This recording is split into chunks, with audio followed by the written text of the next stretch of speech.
ஒரு ஏதோ 7 வீடோ நம்ம கொடுத்துருக்குறாங்க. உள்ளபடியாக இந்த வீடெல்லாம் பார்க்கும்போது இதெல்லாம் ஒரு மழைக்கு கூட தாங்காத வீடாக இருக்குது. அப்போ இப்படி ஏன் ஒரு பம்மாத்துன்னு கேட்குறேன்.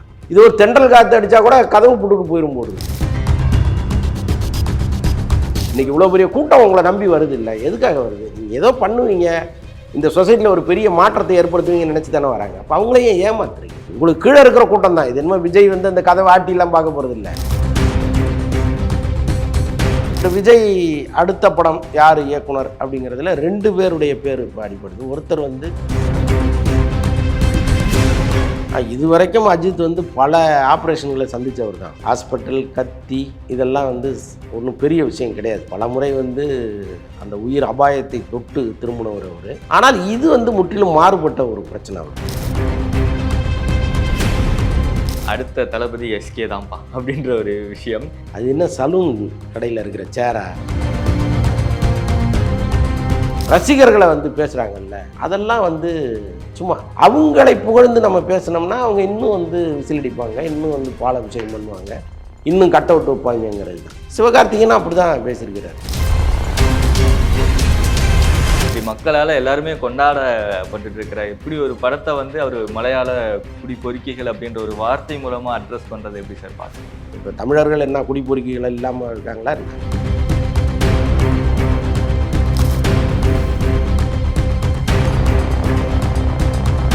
சார் வணக்கம். வணக்கம் வணக்கம். ஃபஸ்ட்டு நம்ம தளபதி விஜய் சார் ஒரு புதுசாக ஒரு ஆப் ஒன்று லான்ச் பண்ணியிருக்காரு. அவரோட அரசியல் மூவ் பற்றினா ஃபஸ்ட்லேருந்து ஆரம்பிக்கலாம்னு நினைக்கிறேன். அவரோட அரசியல் நகர்வு எப்படி சார் பார்க்குறீங்க? இப்போ தான் ஒரு ஆப் ஒன்று ஆரம்பித்து மெம்பர்ஸ் எல்லாம் வந்து சேர்த்துக்கிட்டு இருக்காரு. எதிர்பாராத ஒரு அதிர்ச்சி தான் அது. ஏன்னா இப்போ அவர் வந்து ஒரு ஆப்பு கிரியேட் பண்ணி அதை வந்து அறிமுகப்படுத்துகிறாரு அப்படின்னு ஆரம்பத்தில் தகவல் வரும்பொழுது கமலஹாசன் கூட மையம் அது சம்மந்தமாக ஒரு ஆப் ஒன்று உருவாக்குனார். அப்புறம் அந்த கட்சி ஆரம்பிக்கும் போது அந்த ஆப்பெல்லாம் செயல்பாட்டுக்கு இருந்துச்சு. பட் அதில் பெரிய அளவுக்கு யாருமே போய் சேர்ந்ததாக தெரியல. அது ஒரு பெரிய விளைவெல்லாம் ஏற்படுத்தலை. நான் அப்படி தான் நினச்சேன். இதுவும் வந்து கிட்டத்தட்ட அப்படி தான் இருக்கும், என்னத்தை பெருசாக ரெஸ்பாண்ட் பண்ண போகிறாங்க அப்படின்லாம் நான் நினச்சேன். ஆனால் எல்லாருடைய எண்ணத்தையும் தகர்த்து கிட்டத்தட்ட ஒரு 2 நாளில் 50 லட்சம் பேர் சேர்ந்துருக்கிறாங்க. அந்த ஆப் இதுவே ஜங்க் ஆயிடுச்சு, ஹேங் ஆயிடுச்சு அப்படின்லாம் சொல்கிறாங்க. ஸோ அந்த அளவுக்கு வந்து ரொம்ப ஃபாஸ்ட்டாக வந்து சேர பல பேர் முயற்சி பண்ணியிருக்கிறாங்க. இன்னொன்று வந்து ஒரு 20 லட்சம் வாக்காளர்கள் தான் இந்த வருஷம் புதுசாக வந்திருக்கிறாங்க, புதிய வாக்காளர்கள். அந்த 20 லட்சம் பேரும் அப்படியே மொத்தமாக வந்ததோடு அல்லாமல் மேலும் ஒரு 30 லட்சம் உள்ளே வந்ததுங்கிறது வந்து ரொம்ப ஆச்சரியத்திலும் ஆச்சரியம். இன்னொன்று யார் வேணாலும் எத்தனை முறை வேணாலும் அழுத்தி அதில் பதிவு பண்ணுற மாதிரிலாம் இல்லை. ஒரு முறை தான் பதிவு பண்ண முடியும். ஒரு ஃபேக்கான ஆப்பு கிடையாது. அது உள்ளபடியே நம்ம கட்சியை நம்பி எவ்வளோ பேர் வராங்க அப்படிங்கிற டேட்டாஸை கரெக்டாக விஜய்கிட்ட கொண்டு போய் சேர்க்கிற ஒரு ஆப்பு தான் அது. அதை வந்து ஒரு பெரிய நம்பிக்கையை விஜய்க்கு அந்த ஆப்பு கொடுத்துருக்கோம். 50 லட்சம்ங்கிறது ரொம்ப குறுகிய காலத்தில் வந்திருக்கு. இது இன்னும் எவ்வளோ தூரம் போகும் அப்படின்னு தெரியல. பல அரசியல் கட்சிகள் இன்றைக்கி தமிழ்நாட்டில் இருக்கிற மிக முக்கியமான கட்சிகள்னால் கொஞ்சம் ஜர்க்காகி போயிருக்காங்கங்கிறது தான் உண்மை. ஏன்னா தேர்தல் நேரத்தில் இது ஒரு மிகப்பெரிய விளைவை ஏற்படுத்தும். இந்த கூட்டம் இருக்கு இல்லையா, அவர் சொல்கிற ஒரு வார்த்தைக்காக காத்திருக்கிற கூட்டம் தான் இவ்வளோ பெரிய கூட்டமும். ஸோ இது வந்து யாரும் விஜயை இனிமேல் சாதாரணமாக நினைக்க முடியாதுங்கிற இடத்துக்கு அவர் வந்துட்டார். 2 கோடி பேரை வந்து உறுப்பினராக சேர்க்கறது தான் அவரோட லட்சியமாகவே இருந்துச்சு. இப்போ ஆப் லான்ச் பண்ண ஒரு 3 நாள்லேயே ஆப் கிராஷ் ஆகிடுச்சு. 50 லட்சம் பேர் வந்து ஜாயின் பண்ணியிருக்காங்க. இதெல்லாம் எப்படி சார் இருக்குது? ஒரு மிராக்கிள் மாதிரி தானே இருக்குது. நிச்சயமாக மிராக்கிள்னு ஒரு பக்கம் எடுத்துக்கிட்டா கூட விஜய் வந்து இன்றைக்கி தமிழ் சினிமாவில் டாப்பில் இருக்கார். அவர் தான் டாப் 1 ஸ்டார். இந்த நேரத்தில் அரசியலுக்கு வரும்போது அது ஒரு பெரிய சந்தோஷத்தையும் கொண்டாட்டத்தையும் அவருடைய ரசிகர்களுக்கு கொடுத்துருக்கு. எப்போவுமே சினிமாவிலேருந்து விலகிற நேரம், ஆல்மோஸ்ட் ரிட்டையர் ஆகிற நேரத்தில் அல்லது ஒரு பக்குவமான வயது, ஒரு 60 வயசு 65 வயசில் நீங்கள் அரசியலுக்கு வரும்பொழுது உங்களை ரசிக்கிற கூட்டமும் கிட்டத்தட்ட அந்த வயசில் தான் இருப்பாங்க. அவங்க ஒரு பெரிய எழுச்சியோடு அதை கொண்டாடுவாங்களாங்கிறதெல்லாம் வேறு விஷயம். ஆனால் விஜய் வந்து இன்றைக்கி அந்த 18 வயது இளைஞர்கள்லேருந்து ஒரு 32 வயது இளைஞர்கள் வரைக்கும் அவருக்கான செல்வாக்கு இருக்குல்ல, அது வந்து இந்த தேர்தலில் எதிரொலிக்கும். அது அவர் சட்டமன்ற தேர்தலில் அவர் நிற்கும் பொழுது அவர் ஜெயிப்பாரா, முதலமைச்சர் ஆவாராங்கிறதெல்லாம் அடுத்த விஷயம். அது அவருடைய செயல்பாடுகளை பொறுத்து இருக்குது. ஏன்னா அந்த செயல்பாடுகள் சரியாக இருக்கும். அது சரியாக இருக்காங்கிறதுக்கு நிறைய விமர்சனங்கள் இருக்குது. நான் அதுக்குள்ளே போகலை. நிஜமாகவே அவர் சரியாக அந்த பாதையை பயன்படுத்தினாருன்னா நிச்சயமாக அவர் ஆசைப்படுற ஒரு இடம் அவருக்கு கிடைப்பதற்கும் இங்கே வாய்ப்புகள் இருக்குது. பட் அவர் என்ன பண்ண போகிறாருன்னு தெரியல. ஏன்னா அவருக்கு கீழ் இருக்கிற ஒரு கூட்டம் வந்து கிட்டத்தட்ட ஒரு காமெடியான கூட்டமாக தான் இருக்குது. இந்த கூட்டத்தையும் வச்சுக்கிட்டு அவர் என்ன பண்ணுவார்? கூட்டம்னு நான் சொல்கிறது அவருடைய தளபதிகள், அந்த பதவியில் இருக்கிற கொஞ்சம் தளபதிகளை நான் சொல்கிறேன். அதனால் இவங்கள வச்சுக்கிட்டு அவரால் எப்படி வந்து அந்த இடத்துக்கு போக முடியுங்கிறது ஒரு டவுட் எனக்கு இருக்குது. ஒன்றும் இல்லைங்க, அதை இப்போ ஒரு ஏதோ 7 வீடோ என்னமோ கொடுத்துருக்குறாங்க. உள்ளபடியாக இந்த வீடெல்லாம் பார்க்கும்போது இதெல்லாம் ஒரு மழைக்கு கூட தாங்காத வீடாக இருக்குது. அப்போ இப்படி ஏன் ஒரு பம்மாத்துன்னு கேட்குறேன். நீங்கள் உள்ளபடியே அற்புதமான ஒரு வீடாக கட்டி கொடுங்க. இந்த பசுமை வீடுன்னு சொல்லி 4.5 லட்சமோ ஏதோ பட்ஜெட்டு கவர்மெண்ட்டு கொடுக்குறாங்க. நல்ல ஸ்ட்ராங்காகவே இருக்குது. இந்த பசுமை வீடுகள்லாம் போய் பார்த்தீங்கன்னா ஒரு சிங்கிள் பெட்ரூம் வீடு தான் அது. ஆனால் அவ்வளவு ஸ்ட்ராங்காக ஒரு புயல் அடித்தா கூட அது நிற்கும், அந்த மாதிரி இருக்குது. ஆனால் இது ஒரு தென்றல் காற்று அடித்தா கூட கதவு போட்டுட்டு போயிடும் போடுறது. ஸோ அந்த மாதிரி கணக்குக்கு செய்யக்கூடாது. எப்போவுமே மனப்பூர்வமாக ஒரு விஷயத்தை செய்யணும். நானும் செஞ்சேன் அப்படின்னு செஞ்சீங்கன்னா உருப்படவே முடியாது. இன்றைக்கி இவ்வளோ பெரிய கூட்டம் உங்களை நம்பி வருது இல்லை, எதுக்காக வருது? நீங்கள் ஏதோ பண்ணுவீங்க, இந்த சொசைட்டியில் ஒரு பெரிய மாற்றத்தை ஏற்படுத்துவீங்கன்னு நினச்சி தானே வராங்க. அப்போ அவங்களையும் ஏமாத்துறீங்க. உங்களுக்கு கீழே இருக்கிற கூட்டம் தான் இது. என்னமோ விஜய் வந்து அந்த கதவை ஆட்டிலாம் பார்க்க போகிறது இல்லை. அவர்கிட்ட போய் சொல்லுவாங்க, ஐயா அந்த மாதிரி ஒன்று பண்ணியிருக்கோம் அப்படின்னு. பரவாயில்ல நல்லா பண்ணுங்க அப்படிங்க போகிறாரு அவர். ஒரு ஆணியெல்லாம் வந்து அவர் செக் பண்ண முடியாது. ஆனால் அவருக்கு கீழே இருப்பவர்கள் அந்த மாதிரி வேலையை பார்க்கக்கூடாது. நம்ம தலைமைக்கு தான் இது கெட்ட பேர், நம்ம தலைவருக்கு தான் இது கெட்ட பேர், நம்ம அதை சரியாக செய்யணும்னு அவங்க நினச்சி செய்யணும். ஸோ பேசிக்கலாகவே இங்கே ஆட்டம் கண்டுகிட்டே இருக்குது. எல்லாத்தையும் தாண்டி அந்த செல்வாக்குங்கிறது ஒரு பக்கம் பிரமிக்க வைக்குது. இதுதான் இதில் இருக்கிற முரண்பாடு. நீங்கள் சொன்னீங்க இல்லையா சார், இப்போ அந்த வீடு கூட சரியாக கட்டித்தரப்படலை அப்படின்னு சொல்லி, இதவே வந்து ஒரு பாசிட்டிவாக மாற்றி அவங்க முன்னாடி இருந்த நிலைமையை பாருங்கப்பா. ஒரு குடிசை வீடு, அது ரொம்ப இடிஞ்சு போய் அந்த வீட்டில் யாருமே வாழவே முடியாத நிலைமைக்கு இருந்தாங்க. ஆனால் இப்போது அட்லீஸ்ட் அவங்களுக்கு இந்த மாதிரி ஒரு வீடு கிடைச்சிருக்கே அப்படின்னு சொல்லி ஒரு பாசிட்டிவாக மாற்றிக்கிட்டு இருக்காங்கல்ல, அதை பற்றி என்ன நினைக்கிறீங்க? அது சும்மா ஆறுதலுக்கு வேணால் நம்ம மாற்றி மாற்றி பேசிக்கலாம். பட்டு யதார்த்தம் அது இல்லை. அவன் குடிசை வீட்டில் இருந்தால் கூட அவன் வந்து ஆபத்து இல்லாமல் இருந்திருப்பான். பட் இது எந்த நேரம் மேலே விழுமோன்னு தெரியல. ஸோ அப்படி ஒரு ஆபத்தில் ஒரு வீட்டை கட்டி கொடுத்துருக்காங்க. பட் இந்த பம்மாத்துக்கள்லாம் வேண்டான்னு தான் நான் திரும்ப திரும்ப சொல்கிறேன். ஏற்கனவே அவங்க திறந்த நூலகம், அப்புறம் அவங்க திறந்த இரவு நேர பள்ளி, இது எல்லாமே காமெடி பீஸாக முடிஞ்சு போச்சு. இப்போ அதில் மேலும் ஒன்றா அவங்க சேர்ந்துருக்காங்க. இந்த மாதிரி சின்ன சின்ன அசிங்கங்களை எப்போவுமே செய்யாதீங்க. அது உங்களுக்கு மிகப்பெரிய இழுக்காக மாறும். எல்லா செய்தி சேனல்லையும் இந்த வீட்டை எடுத்து போட்டு அசிங்கப்படுத்திட்டாங்க விஜய். அப்போது விஜய் ரசிகர்கள் அவருக்கு வருவாங்க, ஓட்டு போடுவாங்க, விஜய் என்ன பண்ணாலும் செய்வாங்க. ஆனால் இந்த பொதுமக்கள்னு ஒரு கூட்டம் ஒன்று இருக்கும். அது எந்த கட்சியிலையுமே இருக்காது. அது வந்து எந்த கட்சிக்கும் ஆதரவு இல்லாத ஒரு கூட்டம் இங்கே இருக்கும். அந்த கூட்டம் இதை பார்த்துட்டே இருக்குது. அவங்களுடைய ஆதரவையும் நீங்கள் வாங்கணும்னா எல்லாமே முழுமையாக பண்ணுங்க அப்படிங்கிறது. ஆனால் இப்போ தளபதி அவருக்கு கீழே இருக்கிற தலைமைகள் எல்லாம் ரொம்ப வீக்காக இருக்குன்னு சொன்னாங்க இல்லையா? ஏதாவது சீக்ரெட் ஏஜென்ட்ஸ் எல்லாம் இவங்கெல்லாம் வேலை செய்கிறாங்க அப்படின்ற மாதிரி நிறையா நியூஸஸ் கேள்விப்பட்டுட்டே இருக்கும். அந்த மாதிரி சீக்ரெட் ஏஜென்ட் யார் சார் இருக்கா? இல்லை, அவருக்கு வந்து ஜான் அலெக்சாண்டர் ஏதோ ஒன்று பேர், நான் டக்குன்னு எனக்கு திடீர்னு ஞாபகத்துக்கு வரல. அவர் தான் இப்போ வந்து பிரசாந்த் கிஷோர் மாதிரி ஒர்க் பண்ணிகிட்ருக்கார். அவருக்கு கீழே இன்னொருத்தர், இவங்க எல்லாமே சேர்ந்து அவருக்கு ஒரு பிளான் போட்டு இப்படிலாம் பண்ணால் அரசியலில் நம்ம ஒரு பெரிய இடத்துக்கு வந்துடலாம் அப்படின்னு ஸ்கெட்ச் போட்டு கொடுத்துக்கிட்டு இருக்காங்க. இப்போ அவங்க கண்ட்ரோலில் புஷி ஆனந்தெல்லாம் இருக்காரான்னு தெரியல. ஏன்னா அப்படி இருந்திருந்தா இந்த மாதிரி காமெடிகள்லாம் பண்ண விட்டுருக்க மாட்டாங்க. பண்ணுனா ஒரு அழகான கான்கிரீட் வீடு, அதை பார்த்தாலே வந்து அடடா சூப்பராக ஒன்று பண்ணிட்டாங்களேன்னு சொல்கிற அளவுக்கு நீங்கள் பண்ணுங்கள், இல்லைன்னா சும்மா இருங்கன்னு சொல்லியிருப்பாங்க. அந்த மாதிரி ஆட்கள் இருக்காங்க. இப்போ விஜய்க்கு வந்து கீழே நல்ல ஒரு மாதிரி டெக்னிக்கலான ஆட்கள்லாம் இருக்காங்க. இப்போ அவங்கெல்லாம் எப்போ செயல்பட ஆரம்பிப்பாங்கன்னு எனக்கு தெரியல, செயல்பட்டாங்களான்னு தெரியல. இப்போ காலங்காலமாக வந்து கட்சி வச்சுருக்கவங்களே வந்து அந்த கட்சியில் உறுப்பினர்கள் சேர்க்க ரொம்ப கஷ்டப்பட்டு இருக்காங்க. எப்படி விஜய் அவர் கட்சி ஆரம்பித்ததும் ஒரு அந்த உறுப்பினர்கள் வந்து நீங்கள் சேரலான்னு சொல்லி ஒரு ஆப் ஆரம்பித்ததும் வந்து 50 லட்சம் பேர் வருவாங்க, அதுவே ஒரு பொய்யான ஒரு செய்தி தானே அப்படின்னு சொல்லி நிறைய பேர் சொல்லிட்டு இருக்காங்க. அது எந்த அளவுக்கு உண்மை சார்? இல்லை, பொய்யான இது கிடையாது. ஏன்னா எல்லா பதிவு போதும் நீங்கள் வந்து உங்களுடைய ஆதார் கார்டு எண்ணை நீங்கள் சமர்ப்பிக்கணும். ஒரு ஒரு எண் தான் நீங்கள் பதிவு பண்ண முடியும். ஒரே எண்ணில் பல இது பண்ண முடியாது நீங்கள். ஸோ அந்த மாதிரி சிஸ்டம்லாம் இருக்குது. அவருக்கே முதல்ல நம்ம யாருன்னு தெரிஞ்சுக்கணுங்கிற ஆசை இருக்குது. ஸோ அதனால தான் சிஸ்டமேட்டிக்காக பண்ணியிருக்காங்க. அப்படி போகிற போக்கில் ஒரே ஆள் வந்து 10 பேராகவோ 20 பேராகவோ 100 பேராகவோ சேருவதற்கான வாய்ப்புகளே இல்லை. அது ஃபேக்கான எண்ணிக்கை இல்லை, அது உண்மை. ஸோ அடுத்ததாக இப்போ கோட் வெங்கட் பிரபுவோட டைரக்ஷனில் பண்ணிட்டு இருக்காரு. அதை தாண்டி இன்னொரு படம் வேற பண்ண போறாரு. இந்த 2 படத்தோட வேலைகள் எந்த அளவுக்கு சரி இருக்கு? ஏன்னா அடுத்த படத்தோட டேரக்டரே வந்து இன்னும் கொஸ்டின் மார்க்காக தான் இருக்கு. நிறைய பேர் சொல்லிட்டு இருக்காங்க, ஸோ இவர் தான் இயக்க போறாரு அப்படின்னு சொல்லிட்டு. ஸோ என்னவா இருக்கும் சார்? இப்போ கோட்டை பொறுத்தளவுக்கு படப்பிடிப்பு ரொம்ப வேகமாக போயிட்டு இருக்கு. விஜய் ரொம்ப உற்சாகமாக கலந்துட்டு இருக்காரு. இப்போ கூட சென்னையில் வந்து செட்டு போட்டு சாங்கெல்லாம் எடுத்துக்கிட்டு இருந்தாங்க. அப்புறம் யோகி பாபு சம்மந்தப்பட்ட காட்சிகள்லாம் அவங்க எடுத்துக்கிட்டு இருந்தாங்க. மேக்ஸிமம் வந்து டாக்கி போர்ஷன்லாம் முடிச்சிட்டாங்க. ஃபுல்லாக இனிமேல் ஃபைட்டு காட்சிகள், கிளைமாக்ஸ் அந்த மாதிரி தான் அவங்க போகணும். ரஷ்யா போகிறதெல்லாம் பிளான் பண்ணிகிட்டு இருக்காங்க. அதுக்கான விசாலாம் அப்ளை பண்ணியிருக்காங்க. இதற்கிடையில் ஹைதராபாத்தில் ஒரு ஷெட்யூல் ஷூட்டிங் இருக்குது. இலங்கை போகிற ஷெட்யூல் மட்டும் கேன்சல் பண்ணிட்டாங்க. ஏன்னா இலங்கை போனால் ஒரு சர்ச்சை வருங்கிறதுனால இலங்கை போகிறத கேன்சல் பண்ணிவிட்டு ஹைதராபாத் அப்புறம் ரஷ்யா அந்த மாதிரி பிளான் பண்ணியிருக்காங்க. அநேகமாக ஹைதராபாத்துங்கிறது வந்து ஏதோ ஒரு கிரிக்கெட் கிரவுண்டாக இருக்குங்கிற மாதிரி சொல்கிறாங்க. அதுதான் கோட்டு படத்தை பொறுத்தளவுக்கு நிலவரம்.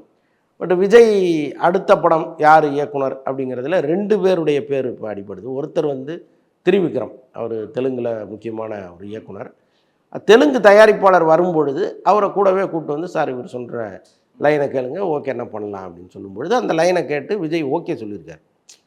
நல்லா இருக்கு, லைன் நல்லா இருக்குது, டெவலப் பண்ணுங்க அப்படின்னு இருக்காரு. இந்த பக்கம் ஹச் வினோத் வந்து திடீர் ஒரு ஆஃபர், நீ என்ன வாங்க ஒரு கதை சொல்லுங்கள் அப்படிங்கும்பொழுது இவர் போய் ஒரு லைன் சொல்லியிருக்கிறாரு. இதுவும் விஜய்க்கு பிடிச்சிருக்கு, டெவலப் பண்ண சொல்லியிருக்காரு. இந்த 10 நாள் கழித்து தான் அவர் என்ன முடிவெடுப்பாருங்கிறதே இப்போ தெரியுது. இது வரைக்கும் இந்த 2 பேரில் ஒருத்தரை அவர் ஃபைனல் பண்ணவே இல்லை, வெயிட்டிங்கில் இருக்காங்க. யாருக்கு கிடைக்குதுன்னு தெரியல. இப்போ வினோத்துக்கு வந்து ஏற்கனவே தனுஷ் வெயிட்டிங்கில் இருக்கார். ஒருவேளை விஜய் டேட்டு கொடுத்தா தனுஷ் அப்புறம் பார்த்துக்கலான்ட்டு இங்கே வந்துடுவார். இதுதான் இப்போதைய நிலவரம். மற்றவர்கள் சொன்ன மாதிரி கார்த்திக் சுப்புராஜ், அட்லி இந்த அவங்களாம் லிஸ்ட்லேயே கிடையாது. இப்போ ஸோ வெயிட் பண்ணி பார்ப்போம் இந்த அப்டேட் என்ன வரப்போகுது அப்படின்னு. நிறைய பேர் சொல்லிட்டு இருக்காங்க அது ஒரு ஸ்ட்ராங்கான பொலிட்டிக்கல் சம்மந்தமான ஒரு படமாக தான் அடுத்த படம் கண்டிப்பாக இருக்கும் அப்படின்னு. அதுக்கான அப்டேட் அவங்க சைட்லேருந்தே அஃபிஷியலாக வரும் சார். இப்போ இன்னொரு விஷயம் கூட, இப்போ ரீசெண்ட் டைமில் நம்ம எல்லாரும் கேள்விப்பட்டிருப்போம், நம்ம அஜித் சாருக்கு வந்து திடீர்னு ஹாஸ்பிட்டலில் வந்து அட்மிட் ஆனார். அது ஃபஸ்ட்டு ஜென்ரல் செக்கப் தான் அப்படின்னாங்க. அதுக்கப்புறம் சின்னதாக ஒரு அறுவை சிகிச்சை பண்ண போகிறோம் அப்படின்ற மாதிரி ஒரு நியூஸ் வந்துச்சு. ஸோ அது எந்த அளவுக்கு சார் இப்போது எல்லாமே முடிஞ்சிருச்சா, இல்லை அவரோட ஹெல்த் இப்போ எப்படி இருக்குது? இது வரைக்கும் அஜித் வந்து பல ஆப்ரேஷன்களை சந்தித்தவர் தான். அவருக்கு வந்து ஹாஸ்பிட்டல், கத்தி இதெல்லாம் வந்து ஒன்றும் பெரிய விஷயம் கிடையாது. பல முறை வந்து அந்த உயிர் அபாயத்தை தொட்டு திரும்பினவர் அவர். ஆனால் இது வந்து முற்றிலும் மாறுபட்ட ஒரு பிரச்சனை அவருக்கு. இது வரைக்கும் வந்தது வந்து எலும்பு உடையும், நரம்பு பேசகும், அப்படி தான் அவருக்கு இருந்தது. அதெல்லாம் வந்து சரி பண்ணிகிட்டே இருந்தாங்க. முதுகு தண்டுவடத்துலலாம் ஆப்ரேஷன் பண்ணியிருக்காங்க. அதெல்லாம் ரொம்ப சிக்கலான ஒரு விஷயம். அதையும் பண்ணி அதுலேருந்து அவர் எந்திரிச்சு வந்துட்டார். அவருடைய கான்ஃபிடென்ட்டு தான் எல்லாத்தையும் தாண்டி, அவருடைய கான்ஃபிடென்ட்டு எல்லாத்துலேருந்தும் வந்துட்டார். ஆனால் இப்போ இருக்கிற இந்த விஷயம் அவர் நினைப்பது போலவோ அல்லது ரசிகர்கள் நினைப்பது போலவோ சாதாரணமானது அல்ல.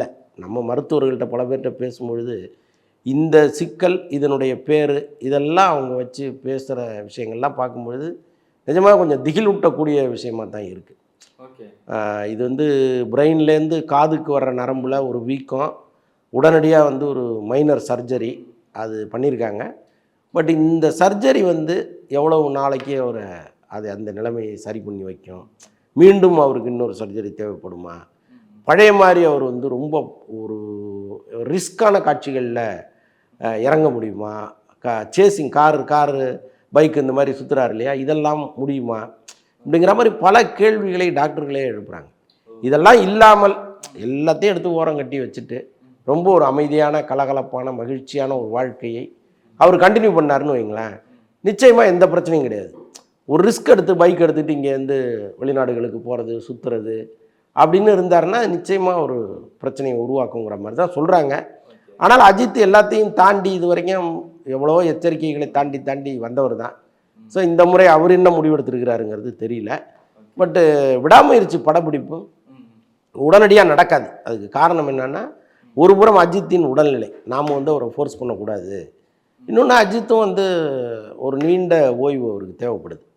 ஸோ அதனால் இப்போ மறுநாளே வந்து அவர் பையன் ஸ்கூலில் நிகழ்ச்சியில் போய் கலந்துக்கிட்டார், அதெல்லாம் வேறு விஷயம். இந்த மக்களுடைய வாயை அடைப்பதற்காக செஞ்ச விஷயம். ஆனால் உள்ளபடியே அவருக்கு கொஞ்சம் ஓய்வு தேவை. அதனால் உடனடியாக அவர் ஷூட்டிங் போக மாட்டார். அவங்களுக்கும் ஒரு ஃபினான்ஷியல் பிரச்சனை ஒன்று இருக்குது. ஸோ அதனால் இது நல்லதாக போச்சு அப்படின்ட்டு அவங்க அந்த ஷூட்டிங்கை இன்னும் தள்ளி போட்டிருக்காங்க. அநேகமாக 2 மாதம் கழிச்சு தான் ஷூட்டிங் நடக்குங்கிற அளவுக்கு இப்போதைய தகவல். ஆல்ரெடி ஆரம்பிச்சதே டிலே, இதில் இன்னும் ஸ்டார்ட் பண்ணுறதுக்கும் டிலே சொல்கிறாங்க. பட் இடையில திடீர்னு எல்லாமே மாறக்கூடும், சினிமா தானே. இப்போதைய இன்றைய தகவல் அது 2 மாதம் ஆகுங்கிற மாதிரி சொல்கிறாங்க. ஆனால் அஜித் சார் வந்து இப்போது சமீபத்தில் அவரோட நண்பர் வெற்றி துரைசாமி அவரோட இறப்புக்கு பின்னர் வந்து ரொம்ப டிப்ரெஷன் ஸ்டேஜில் இருந்தார் அப்படின்ற மாதிரி நிறைய விஷயங்கள் கேள்விப்பட்டோம். அது எந்த அளவுக்கு உண்மை சார்? உண்மைதான். அவர் நெருங்கிய நண்பர்கள், ஒரு பக்கம் மிலன், இன்னொரு பக்கம் வெற்றி துரைசாமி, இந்த 2 பேருமே அவருடைய வட்டத்துக்குள்ளே இருக்கிற நண்பர்கள். இப்போ அஜித் வந்து அஜித்தை தேடி யார் வேணாலும் வரலாம். வரலாம், அவர் சந்திப்பாராங்கிறது அது வேறு விஷயம். பட் ஒரு அப்பாயின்மெண்ட் கேட்டுட்டு சார் நான் உங்களை பார்க்க வரணும்னு தமிழ் திரையுலகத்தில் இருக்கிற முக்கிய புள்ளிகள் பல பேர் வருவாங்க. அவர் அதில் யாரை விரும்புகிறாரோ அவங்கள்ட்ட பேசுவார். ஆனால் அஜித்தே தேடி போகிற சில நண்பர்கள் இங்கே இருக்காங்க. அதில் ஒருத்தர் வெற்றி துரைசாமி, இன்னொருத்தர் மீலன், இன்னொருத்தர் நடிகர் ஜெய்சங்கருடைய மகன், கண் மருத்துவராக இருக்கார் அவர். ஸோ இந்த மாதிரி கொஞ்சம் பேர் தான் இருக்காங்க, சிறுத்தை சிவா இந்த மாதிரி கொஞ்சம் பேர். இதில் வந்து இந்த வெற்றி துரைசாமியும் மிலனும் இறந்ததுங்கிறது அவருக்கு 2 கை ஒடிஞ்ச மாதிரி தான். அந்த அளவுக்கு வந்து ஒரு மிகப்பெரிய கவலையை ஏற்படுத்திய மரணம் அது. அதுமாதிரி மிலன் வந்து அஜர்பைஜானில் இறந்த பிறகு அவருடைய டெட் பாடியை இங்கே கொண்டு வருவதற்கான எல்லா வேலைகளையும் அஜித் தான் பார்த்துருக்கிறார்.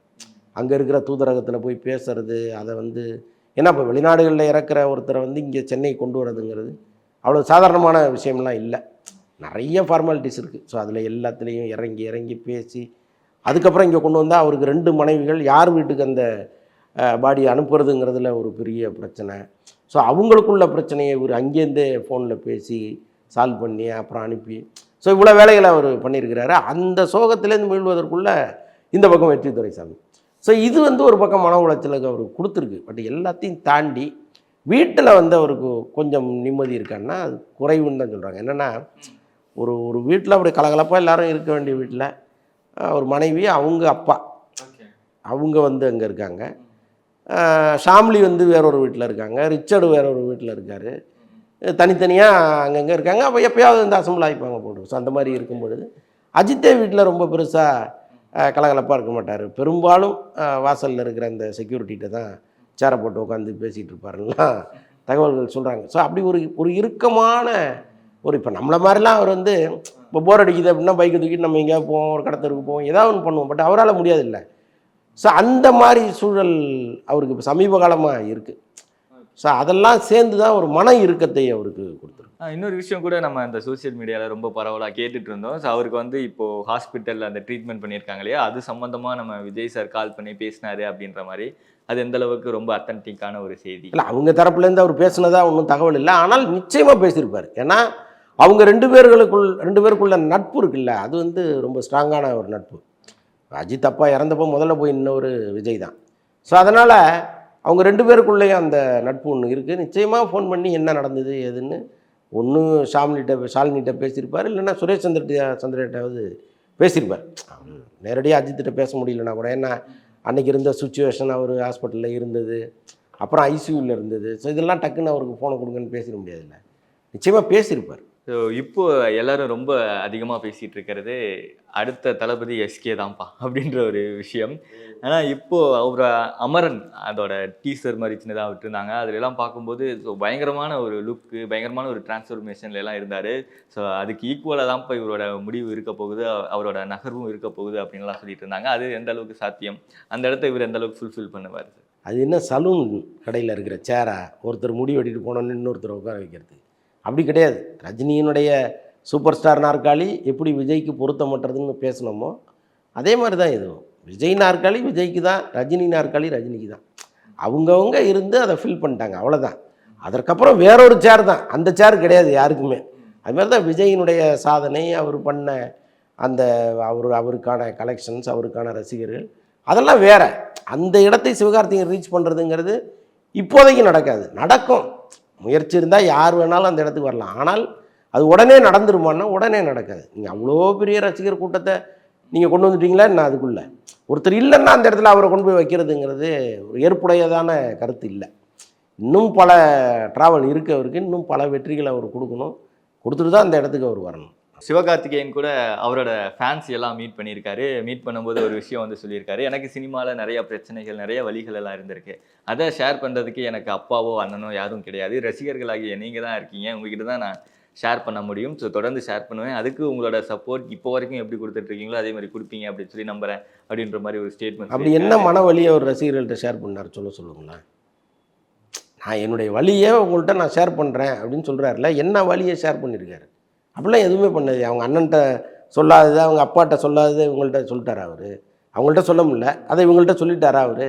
அப்படிலாம் கிடையாது. மைக்கை பிடிச்சா ரசிகர்களை மயக்குவதற்குன்னு ஒரு சில வார்த்தைகளை வச்சுருப்பாங்க எல்லாருமே. எல்லா நடிகர்களையும் நான் சொல்கிறேன், இதில் வந்து விதிவிலக்கே கிடையாது. விஜய் ஆகட்டும், அஜித்தெல்லாம் வரல நல்ல வேலையாக. விஜயோ அல்லது சிம்புவோ அல்லது ரஜினியோ ரசிகர்களை வந்து பேசுகிறாங்கல்ல, அதெல்லாம் வந்து சும்மா அவங்க அவங்க நமக்கு தேவை.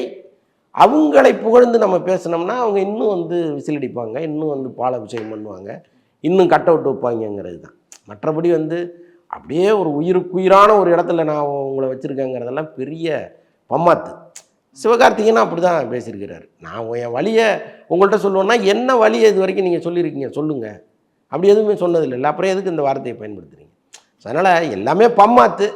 அதை ரசிகர்கள் புரிஞ்சுக்கிட்டு படம் அளவுக்கு ஆதரவு கொடுத்துட்டு வந்துட்டா போதும். அதை தாண்டி வந்து நீ தான் என் உயிர், நீ தான் என் லைஃபு அப்படின்னு போய் விஷம் குடித்து சாவறவன்லாம் இருக்கான், தீ குளித்து சாவறவன்லாம் இருக்கான். ஸோ அந்த மாதிரி இடத்துக்கு தயவுசெய்து போயிடாதீங்கிறது தான். இந்த வெற்று வார்த்தைகளை நம்பி யாரும் ஒரு விஷயத்துக்கு போயிடாதீங்க. இப்போ சிவகார்த்திகேயனோட இனிஷியல் ஸ்டேஜஸ்ல இந்த மனங்குத்தி பறவை, எதிர்நீச்சல் இந்த படம்லாம் ரிலீஸ் ஆனதுக்கப்புறம் ஒரு ப்ராமிசிங்கான ஒரு ஆக்டரா தமிழ் சினிமாவில் வந்து வருவார் அப்படின்னு சொல்லி எல்லாருமே வந்து பேசினாங்க சார். இப்போ அதே மாதிரி தான் இப்போ கவினும், இப்போ இந்த டாடா அந்த படத்துக்கு அப்புறம்லாம் அதோட வெற்றிக்கு பிறகு இவர் வந்து ஒரு தமிழ் சினிமாவில் ஒரு தவிர்க்க முடியாத ஒரு நடிகராக கண்டிப்பாக இருப்பார் அப்படின்னு சொல்லி இப்போ எல்லாருமே பேசிகிட்டு இருக்காங்க. ஆனால் இப்போ அவரை பற்றி சில கான்ட்ரவர்சிஸ் எல்லாம் நம்ம அதிகமாக இப்போ கேட்டிருப்போம். ஸோ ஷூட்டிங்க்கெல்லாம் லேட்டாக வராரு அப்படின்னு சொல்லிட்டு அதுக்கு ஒரு தக் லைஃப் ரிப்ளையாக ஒரு காலேஜ் ஃபங்க்ஷனில் கூட அவர் வந்து பேசியிருந்தார். அதை பற்றி என்ன சார் நினைக்கிறீங்க? ஸோ உண்மையாகவே இந்த ஷூட்டிங் ஸ்பாட்டுக்கு இந்த லேட்டாக தான் வராரா? ஆமாம்மா, லேட்டாக தான் வராரு. ஆனால் அவர் தரப்பில் சில நியாயங்களை சொல்கிறாங்க, அதையும் நம்ம கன்சிடர் பண்ணி தான் ஆகணும். ஏன்னா சமீபத்தில் ஒரு படத்தில் வந்து அவர் தொடர்ந்து லேட்டாக வராருங்கிறது ஒரு மிகப்பெரிய குற்றச்சாட்டாக இருந்துச்சு. அதை நம்ம வலைபேச்சில் கூட பேசணும். அப்போ அவர் தரப்புலேருந்து சில விளக்கங்கள் நமக்கு சொல்லப்பட்டுச்சு. அப்போ அவங்க என்ன சொல்கிறாங்கன்னா, அவர் வந்து முதல்ல ஒரு 3-4 நாள் கரெக்ட் டயத்துக்கு தான் வந்தார், சொன்ன நேரத்துக்கு. ஆனால் அவரை உட்கார வச்சுக்கிட்டு 2 மணி நேரம் 3 மணி நேரம் அவரை வைத்து படம் எடுக்காமல் வேறு வேலைகளை அவங்க செஞ்சுட்டு இருந்தாங்க. ஸோ அப்போ நாம் வந்தும் ஒரு 2 மணி நேரம் உட்காந்துருக்கமேங்கிறதுனால தான் அவர் லேட்டாக வர ஆரம்பித்தார் அப்படின்னு ஒரு கருத்தை சொல்கிறாங்க. பட் நீங்கள் கொடுக்குற கால் ஷீட்டுங்கிறது எது? காலைல 6 to சாயங்காலம் 5 இதானே? படம் எடுக்கிறீங்களோ எடுக்கலையோ என் வேலை காசு வாங்கிட்டேன், நான் வந்து உட்காந்துருக்கேன், இது தானே சரியாக இருக்க முடியும். நீ லேட் பண்ணு அல்லது எதையாவது பண்ணு, அது உன்னுடைய வேலை. ஆனால் நான் கை நீட்டி பணம் வாங்கியிருக்கேன், கால் ஷீட்டு இத்தனை நாள் கால் ஷீட்னா அந்த டைம் டு டைம் நீங்கள் வந்து இருக்கிறது தான் சரி. அதுக்கு நீங்கள் என்ன காரணங்கள் சொன்னாலும் அதை ஏற்றுக்கொள்ளவே முடியாது, யாராக இருந்தாலும். ஆனால் இன்றைக்கும் வந்து ஏன் விஜய் டாப்பில் இருக்கார், ஏன் அஜித் டாப்பில் இருக்காருன்னா, ரஜினி டாப்பில் இருக்காருன்னா, கமல் டாப்பில் இருக்காருன்னா சொன்ன நேரத்தில் படப்பிடிப்பில் இருக்கிறது தான். 6 மணி ஷூட்டிங்னா வித்து மேக்கப்போட 6 மணிக்கு அங்கே அவங்க இருப்பாங்க. அதுதான் இன்றைக்கி அவங்கள வாழ வைக்கிது. அந்த நேரம் தவறாமை கடைபிடித்தவர்கள் உச்சியில் இருந்திருக்காங்க. நேரத்தை கடத்துபவர்கள், நேரத்தை பற்றி யோசிக்காதவர்கள் வாழ்க்கை முழுக்க போராடிட்டு தான் இருக்காங்க, நடிகர்கள் சொல்கிறேன். ஸோ அதனால் அதை வந்து ஆரம்பத்திலேயே நான் சரியாக தான் இருந்தேன், அவங்க சரியாக இல்லை, இந்த வியாக்கியானமே இருக்கக்கூடாது. நீங்கள் பாட்டு அவங்க வேலையை பாருங்கள். இன்றைக்கி நீங்கள் சொன்ன மாதிரி தமிழ் சினிமாவில் மிக வேகமாக வளர்ந்து வர நடிகராக கவின் இருக்கார். அவருக்கு ஒரு பெரிய ரசிகர் கூட்டம் வந்துகிட்டு இருக்குது. பல நடிகர்களை அவர் வந்து இன்றைக்கி கேப் ஃபில் பண்ணிகிட்டு இருக்கார். இன்றைக்கி சிம்பு டேட்டு கிடைக்கலன்னா சரி ரைட்டு கவினை தான் கூப்பிடுங்களேன் போடுவோம் அப்படிங்கிற மாதிரி ஒரு எண்ணம் இயக்குநர்களுக்கு வர ஆரம்பிச்சிருச்சு. 2 கோடி சம்பளம் வாங்குற அளவுக்கு உயர்ந்துட்டார். அதனால் இந்த நேரத்தில் இந்த மாதிரி சமாளிஃபிகேஷன்லாம் தேவையில்லைங்கிறாங்க. இப்போ எஸ்டிஆர் என்ன சார் பண்ணிட்டு இருக்காரு? அவரோட அடுத்த படத்தோட அப்டேட்டும் வந்து இன்னும் வரல. அந்த படம் இப்போ ட்ராப் ஆக போகுது, ட்ராப் ஆகிற சிச்சுவேஷனில் இருக்குன்னு சில நியூஸ் எல்லாம் கேள்விப்பட்டுருக்கோம். அது என்ன சார் இருக்கு? அது சிம்புவுக்கே உரிய ராசின்னு நினைக்கிறேன்னா. ஏன்னா இப்போ சிம்பு படங்கள் எதுவுமே பிரச்சனை இல்லாமல் வெளியில் வந்திருக்காருன்னா வந்ததே கிடையாது. பிரச்சனை இல்லாமல் ஆரம்பிச்சிருக்காருன்னா ஆரம்பித்ததும் கிடையாது. ஸோ அந்த லிஸ்ட்டில் தான் இந்த எஸ்டிஆர் 48 வந்து நிற்கிது. பட் இந்த படத்தை பொறுத்தளவுக்கு தயாரிப்பு நிறுவனம் வந்து ரொம்ப கண்ணியமான நிறுவனம், ராஜ்கமல் நிறுவனங்கும் பொழுது அவங்களுக்கு ஒரு பெரிய மரியாதை இருக்குது. அவங்க ஒரு படம் ஒன்று ஆரம்பித்தாங்கன்னா அது எடுத்துருவாங்கங்கிற நம்பிக்கை மக்கள் மத்தியில் இருக்குது. ஸோ அப்படிப்பட்ட சூழ்நிலையில் அந்த படம் ஏன் தள்ளி போகுது, ஏன் ட்ராப் ஆயிடுச்சுங்கிற தகவல்லாம் வருதுன்னா, அந்த படத்தினுடைய பட்ஜெட் இதுவரைக்கும் இல்லாத அளவுக்கு சிம்புவுடைய படத்துக்கு 100 கோடி ரூபா பட்ஜெட்டில் அந்த படத்தை எடுக்கிறாங்க. ஆக்சுவலாக இது ரஜினிக்கு சொல்லப்பட்ட கதை 250 கோடி பட்ஜெட்னு அவங்க பிளான் பண்ண ஒரு கதை. அதை தூக்கிட்டு சிம்புட்ட வரும்பொழுது நீங்கள் அதே கதையை படமாக்கணும், அதே அளவுக்கு வியாபாரம் பண்ண முடியாது. அப்போ நீங்கள் என்ன பண்ணணும், 150 நாள் ஷூட்டிங் அப்படின்னா அதில் வந்து ஒரு 75 நாளை நீங்கள் கட் பண்ணணும். இந்த 75 நாளுக்குள்ளே இந்த படத்தை நாம் எடுக்கணும்னு பிளான் பண்ணாங்கன்னா அப்போ அதை எப்படி எடுக்க முடியுங்கிற ஒரு பெரிய சார்ட் ஒன்று ரெடி பண்ணணும். அதன்படி ஒவ்வொரு வேலையாக அவங்க பண்ணிகிட்டு இருக்காங்க. சில மினியேச்சர் அதில் கொஞ்சம் எடுக்கிறது, சில க்ரீன் மேட்டு அதில் கொஞ்சம் எடுக்கிறது, சில விஎஃப்எக்ஸு அதில் கொஞ்சம் இப்படி வந்து அவங்க லைவாக கொஞ்சம் அப்படி இப்படின்னு போட்டு பெரிய அளவு பிளான் பண்ணிக்கிட்டே இருக்காங்க. ஸோ அதன் காரணமாக லேட் ஆகிட்டே இருக்குது அப்படிங்கிறது தான் அவங்க சொல்கிற தகவல். ஆனால் இந்த முதல் கட்ட படப்பிடிப்பு மார்ச்சில் துவங்குவோம், கண்டினியூஸாக ஒரு 35 நாள் நடக்குங்கிற மாதிரி இப்போதைக்கு அவங்க தரப்பில் சொல்கிறாங்க. பட் மார்ச்சில் ஆரம்பிப்பாங்களான்னு நமக்கு தெரியல. சிம்பு வந்து துபாயில் இருக்கார், அவர் கொஞ்சம் அப்செட் ஆகி தான் இருக்கார். நினச்ச மாதிரி படம் ஷூட் பண்ண மாட்டேங்கிறாங்களே அப்படின்னு துபாயில் தான் இருக்கார். அதுவும் கூடிய சீக்கிரம் ஒரு ஆரம்பிக்கும்னு நினைக்கிறேன். நான் ரொம்ப ஒரு கேப் ஆயிடுச்சு சார், வெந்து தணிந்ததுக்கு அதுக்கப்புறம் பெருசாக பார்க்க முடியல. அதிகமாக இந்த ஆடில் தான் அவரை பார்த்துக்கிட்டே இருக்கோம். இப்போ ரொம்ப சந்தோஷமான விஷயம் என்னது அப்படின்னா, தமிழ் மக்களோட இந்த சினிமா பார்க்கும் பார்வை வந்து ரொம்ப மாறிடுச்சு சார். ஒரு சின்ன படம் வந்தாலுமே அதுக்கு பெரிய லெவலில் சப்போர்ட் கொடுக்குறாங்க. அது வந்து நம்ம தமிழில் ரிலீஸ் ஆனாலும் சரி, மற்ற லாங்குவேஜில் ரிலீஸ் ஆனாலும் சரி, இப்போது சமீபத்தில் ரிலீஸ் ஆன மஞ்சுமல் பாய்ஸ்க்கு வந்து அதிகமான சப்போர்ட் நம்ம தமிழ் மக்கள் வந்து கொடுத்துக்கிட்டு இருக்காங்க. அது பார்க்கும்போது எவ்வளோ ஹாப்பியாக இருக்குது. இல்லை, அவ்வளவு பெரிய கொண்டாட்டத்திற்குரிய படமானா எனக்கு அப்படி தெரியல. ஏன்னா நம்ம தமிழ் சினிமாவில் உருவாகின அறம் படத்து அளவுக்கு இந்த படம் வந்து ஒரு உணர்வை கொடுக்குதான்னா இல்லை. அது வந்து அப்படி இருக்கும். நம்ம அந்த பையன் அந்த குழாயில் மாட்டிக்கிட்டு மூச்சு விடுறதுக்கு சிரமப்படுறது, அதெல்லாம் நம்ம அப்படி இழுக்கும் போதெல்லாம் நமக்கு அப்படியே உயிரே போயிடும். ஸோ அந்த அளவுக்கு ஒரு மாதிரி பதட்டத்தை ஏற்படுத்தின படம் அது. ஆனால் இந்த படமும் அந்த மாதிரி இருக்குது. பட் இதில் ஏன் கொண்டாடுறாங்க அப்படின்னா, அந்த கமலஹாசனுடைய குணாவை கொண்டு வந்து கரெக்டாக அதில் மேட்ச் பண்ணது தான். அது அந்த இளையராஜாவுடைய பாட்டு, அது சரியான இடத்துல வரும்பொழுது நம்மளை அறியாமல் ஒரு கை தட்டுறது. ஸோ இதெல்லாம் சேர்ந்து தான் அந்த படத்தை பெரிய அளவு ஓட வச்சுது. தமிழ்நாட்டிலே ஒரு 15 கோடி ரூபா கிராஸ் வருங்கிற அளவுக்கு தியேட்டருக்காரங்கெல்லாம் பயங்கர மகிழ்ச்சியில் இருக்காங்க. ஏன்னா இப்போ பெரிய படங்களே இல்லை, வர்ற படங்களும் 2 நாள் ஓட மாட்டேங்குது. ஸோ இந்த சூழலில் ஒரு மாற்று மொழி படம் வந்து இவ்வளோ கலெக்ஷனை கொடுக்குதுங்கிறது அவங்களுக்கு பெரிய ஹாப்பியாக இருக்குது. மெல்ல அந்த கலெக்ஷன் குறையும் போது எழுத்தாளர் ஜெயமோகன் குடி பொறுக்கிகள்னு ஒரு பதிவை போட்டு மேலும் அதை இன்னும் கொஞ்சம் கூட்டத்தை உள்ளே வர வச்சிட்டாரு. அதான் அதிர்ஷ்டம் தான். இப்போ ஒரு படத்துக்கு வந்து திறமை, அதை தாண்டி இன்னொரு அதிர்ஷ்டம்ங்கிறது ரொம்ப முக்கியம். இந்த படத்தை பொறுத்தளவுக்கு அதிர்ஷ்டம் ரொம்ப முக்கியமாக வேலை செய்யுதுன்னு நான் நினைக்கிறேன். ஏன்னா இப்போ முடிஞ்சு போன ஒரு படத்தை ஜெயமோகன் திரும்ப கிரியேட் பண்ணிட்டார் பாருங்க அந்த கூட்டத்தை. ஸோ மறுபடியும் போகிறாங்க தியேட்டருக்கு. ஏன்னா இப்படி மக்களால் எல்லாருமே கொண்டாடப்பட்டு இருக்கிற இப்படி ஒரு படத்தை வந்து அவர் மலையாள குடி பொறுக்கிகள் அப்படின்ற ஒரு வார்த்தை மூலமாக அட்ரஸ் பண்ணுறதை எப்படி சார் பார்க்குறீங்க? இல்லை, குடி பொறுக்கிகள் எல்லா இதுலேயும் இருக்காங்க. இப்போ தமிழர்கள் என்ன குடி பொறுக்கிகள் இல்லாமல் இருக்காங்களா என்ன? இவங்களும் போகிற இடங்களில் பல இடங்களில் இந்த வேலையை செஞ்சுட்டு தான் இருக்காங்க. அங்கேருந்து இங்கே வந்து செய்கிறாங்க, இவங்க இங்கேருந்து அங்கே போய் செய்கிறாங்க, அவ்வளோதான். மற்றபடி பார்த்திங்கன்னா எங்கெல்லாம் குடி இருக்குதோ அங்கெல்லாம் ஒழுக்கம் இருக்காது, சுகாதாரம் இருக்காது, அழகு இருக்காது, சுத்தம் இருக்காது. குடி வந்து இன்றைக்கி எல்லா மாநிலங்களுக்கும் பரவலான ஒரு விஷயமாக மாறி போச்சு. குடிச்சிட்டு அவன் என்ன செய்வானோ அதை எல்லாரும் செய்கிறான். அது வந்து மலையாளி மட்டும் செய்கிறான்னு ஜெயமோகன் சொல்கிறத நம்ம ஏற்றுக்க முடியாது. குடி பொறுக்கிகள் எல்லா மொழியிலையும் இருக்கிறார். எனவே thank you so much sir. So நிறையா விஷயங்கள் இன்றைக்கி உங்ககிட்ட பேசினோம். ஸோ நிறையா எங்களுக்கு தெரியாத சில கேள்விகளுக்கு உங்களோட பதில் வந்து ஒரு இன்ஃபர்மேஷனாக இருந்துச்சு. எனவே தேங்க்யூ ஸோ மச் சார். நன்றி.